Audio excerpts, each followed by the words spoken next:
कर्म करो, फल की चिंता मत करो। जितनी बड़ी सोच उतनी ही बड़ी कामयाबी। एक नगर में राजा रहता था। वह अपनी प्रजा का बहुत ख्याल रखता था। वह प्रजा के बीच जाता और उनकी समस्याओं का समाधान करता था। एक बार राजा अपने राज्य में भ्रमण करने के लिए निकला तो उसके कुर्ते का एक बटन निकल गया। यह देख राजा ने अपने मंत्री को बुलाया और उसे आदेश दिया कि वो गांव से एक अच्छे दर्जी को बुला लाए जो उनके कुर्ते का बटन लगा दे। यह सुनकर मंत्री गांव के एक दर्जी को लेकर आता है।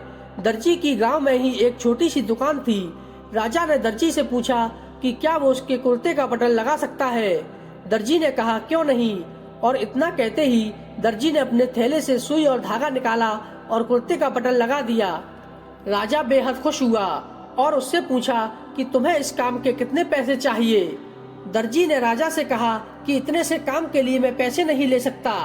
इस पर राजा ने कहा कि वो इसकी कीमत जरूर देंगे।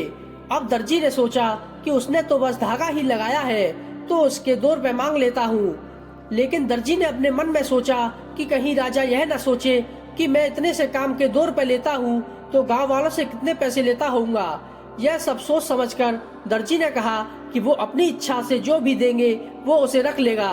राजा ने सोचा कि कहीं राज्य में मेरी इज्जत और रुतबा छोटा न हो जाए, इसलिए राजा ने अपनी हैसियत के हिसाब से उस दर्जी को 2 गांव देने का आदेश दिया। दर्जी ने मन में सोचा कि कहाँ तो मैं 2 रुपए मांगने से घबरा रहा था और कहाँ अब मैं 2 गांव का मालिक बन गया। कहानी की सीख। दोस्तों, कभी कभी हम अपने जीवन में अपनी क्षमता के अनुसार ही सोचते हैं और अपने लिए बहुत छोटा सोच लेते हैं, लेकिन ईश्वर के पास हमें देने के लिए बहुत कुछ है, लेकिन वह अपने हिसाब से देता है। ये बात हमेशा याद रखें कि देने वाला तो ईश्वर ही है। आप कितनी भी कोशिश करते रहना, उसको देना होगा वो तभी देगा। इसलिए अपनी सोच और क्षमता को बढ़ाएं और हमेशा अच्छे कर्म करते रहें। दोस्तों, कहानी पसंद आए तो लाइक और शेयर जरूर करें। साथ ही रोजाना ऐसी ही प्रेरणादायक कहानी सुनने के लिए हमारे चैनल को सब्सक्राइब जरूर करें।